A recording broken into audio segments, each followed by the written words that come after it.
Hey there, and welcome back to the channel.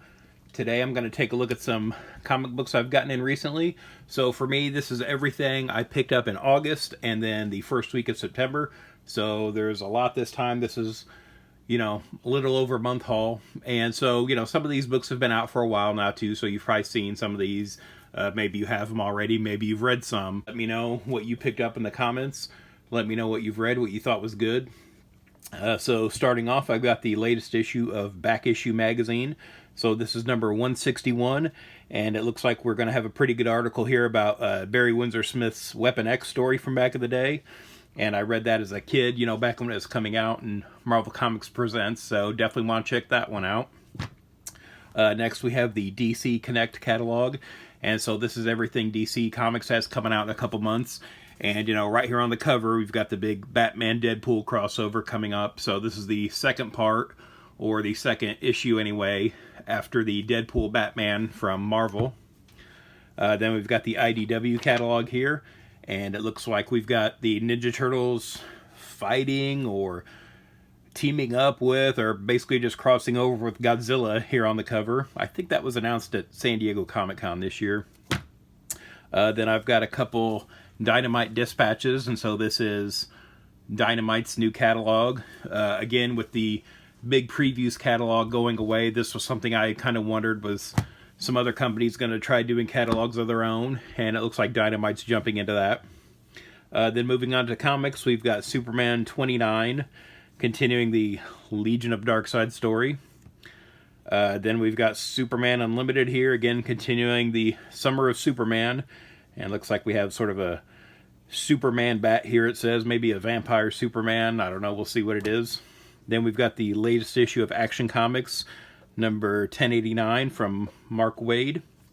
Then this is something you might have seen before if you follow the channel. So this is the facsimile edition of Adventure Comics 210.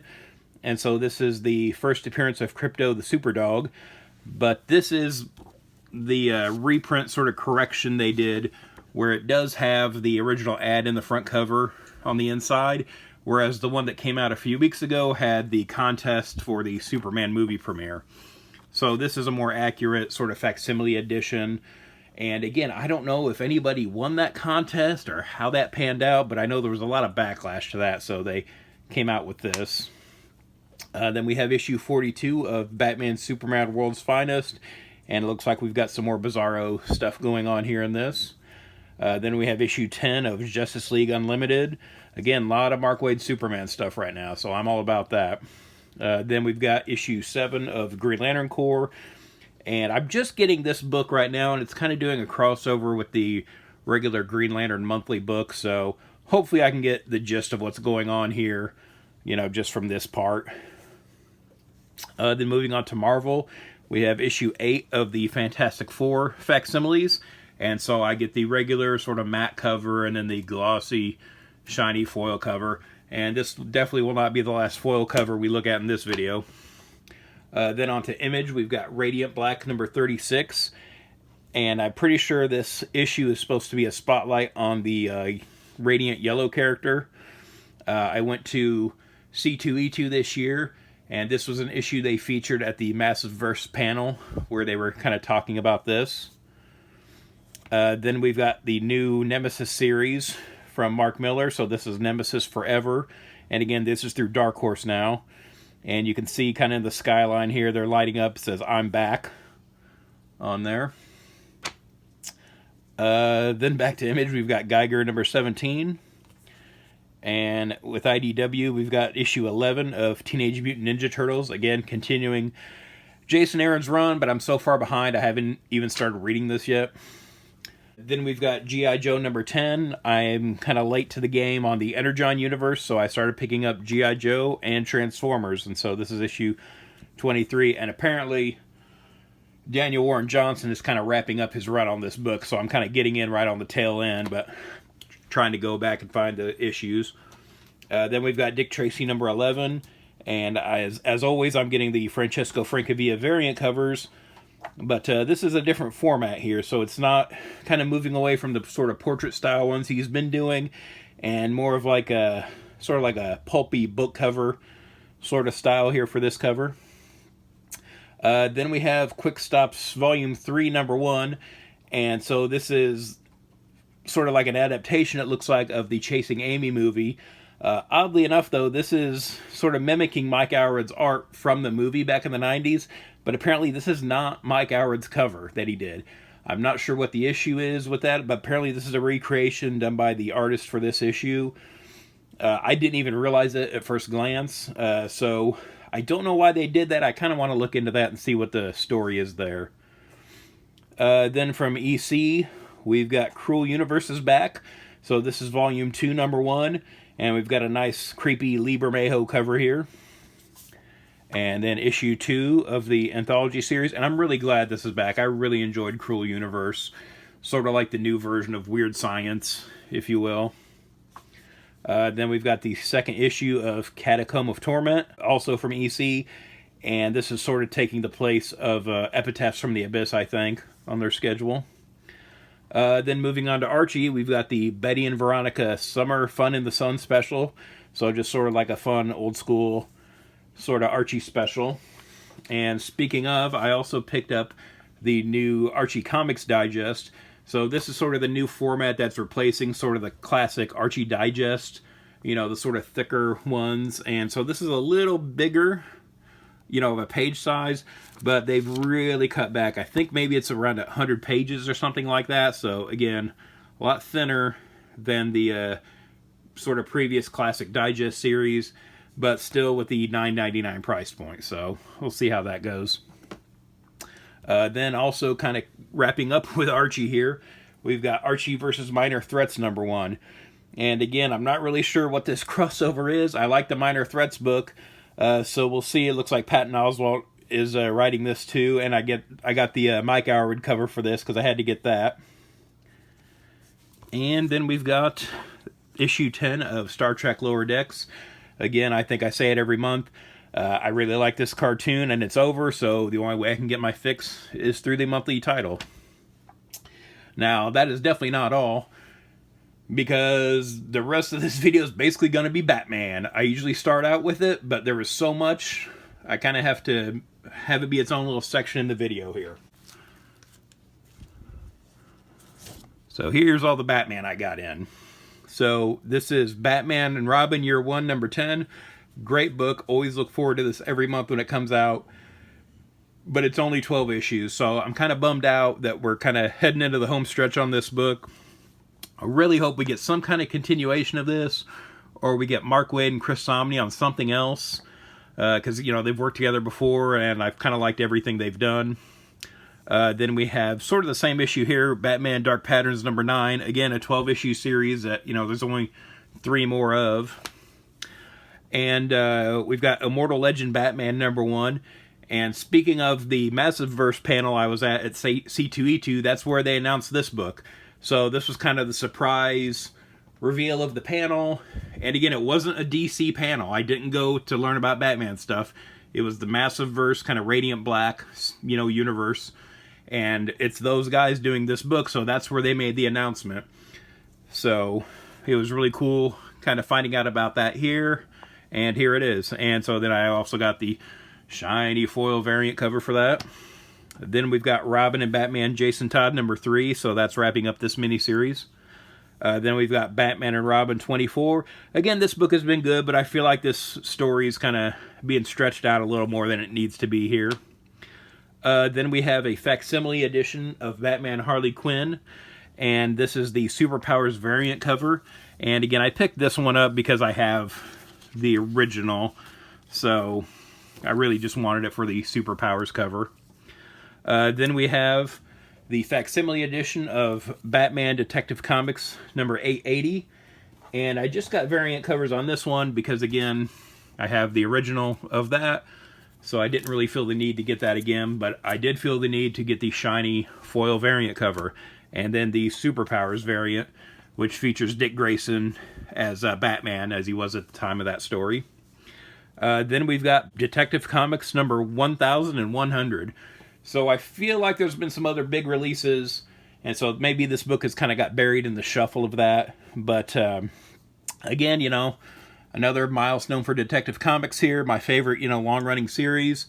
And I don't know how much of this is going to show up on screen, but a lot of little Easter eggs here in the art. If you kind of take a look around the city, we've got Catwoman kind of climbing up a building here. We've got Poison Ivy down here kind of tending a garden on a balcony, or on a fire escape rather. And we've got, you know, the Mark of Zorro showing on a theater marquee here. So yeah, a lot of little kind of details in here on the cover to check out. Then we've got Batman 635, and this was the Under the Red Hood storyline. And so again, this is another facsimile edition, but another one where I only got the variants because I have the original. So I got the shiny foil cover again, and again the Superpowers variant cover, which features a Red Hood Superpowers action figure. And again, you know, fingers crossed, McFarlane still has the DC license for a while, and he's making new Superpowers figures, so maybe this will be one we get. Now, kind of the big book is the new Batman #1. So this is the 4th volume of Batman that we've gotten, and so this is issue 1. This is the A cover I got, and this is the Jorge Jimenez cover. And this little black speck, I don't know if you can see it here, but that was something that I noticed on the preview Ashcan that came out that I did a video on previously. And I thought it was just in that preview book, but apparently that is on the art for this cover. I mean, maybe it's just me, but if I were Jorge Jimenez, that would drive me nuts. It's just such a nice, simple, bold cover, and to just have that kind of speck in there. I don't know how that didn't get caught, or I don't, you know, I'm not sure what the story is with that. But then variants galore. So I got the Jim Lee cover here, which is a connecting cover with another cover by Jorge Jimenez. Then I got this cover here, and just going to double check so I don't, you know, try not to butcher names here. But this is Julian Totino Tedesco. I don't know if he's heir to the pizza roll fortune or not, but again, this is a cover I really like. Just sort of a nice, you know, sort of simplistic Batman cover with the cape. Then we have the Gabriel Del Otto cover. I don't get a lot of his variant covers, and you know he's done a ton of them for DC. But again, you know, it's Batman #1. I'm kind of going to buy it regardless. But I really like this cover here with him and the bats. I mean, if anything, I would say throw more bats onto it. But yeah, I really like this cover. I think this sets a good tone for Batman. Then we've got the Frank Quitely cover here with almost like a sunset behind him. Again, really like this cover. Again, just sort of a basic, just sort of, you know, figure of Batman with the background here, but another one I really liked. Then we've got the Mark Silvestri variant cover here. And we've got the J. Scott Campbell cover here. I mean, this is a good cover, you know, a lot of use of lighting here. It seems odd to me, just the way it was framed, that it kind of cuts off Batman's ears at the top. Again, that's a pretty significant part of Batman's silhouette. So I'm kind of surprised, you know, didn't move the camera up a little bit here or something for this shot. Really kind of focusing on the utility belt even on this one. Then I got the Art Germ foil variant cover. And so this one is sort of double-sided, so we do have a front and back on this one. Then I got the logo variant, which is just the new logo here. And again, you know, these variants do feature... Ooh, I got some more ink splotches on this one. This sort of regular A cover here. Then I got the blind, or not the blind rather, but the blank cover. So it's that. So it has the blank cover that, you know, you can have an artist sketch something for you on, or you could do it yourself. And then, you know, again, with the A cover underneath. Then I have the foil variant of the A cover by Jorge Jimenez. And again, same little black speck there. I'm not sure what that's about. But then fun stuff, I got 10 blind bag variants for issue 1. So all of these are foil covers that are, you know, variations of these other variants that we've shown here. So I'm going to be taking a look at these in a later video. But, you know, if you've seen these online, people are kind of eating these up. I would have got more, but I wouldn't have been able to buy some of these other comics I've got here this month. So yeah, definitely wanted to get all these. Again, check back. I'm going to take a look at some of these Batman blind bags, see what I got. Fingers crossed for some good covers. But yeah, that's everything I got here for last month and the first week of September. So yeah, let me know. Again, some of these have been on the stands for a few weeks now. I'm sure you've probably read some of these already. Let me know what you think in the comments below. And thanks for watching. If you'd like to follow me on social media, I'm on Twitter/X at Detective651. Also on Instagram at Detective651. Be sure to check out my t-shirt store at tpublic.com/user/Detective651. I've got a lot of nerdy designs on there, and there's sales all the time, so check it out frequently.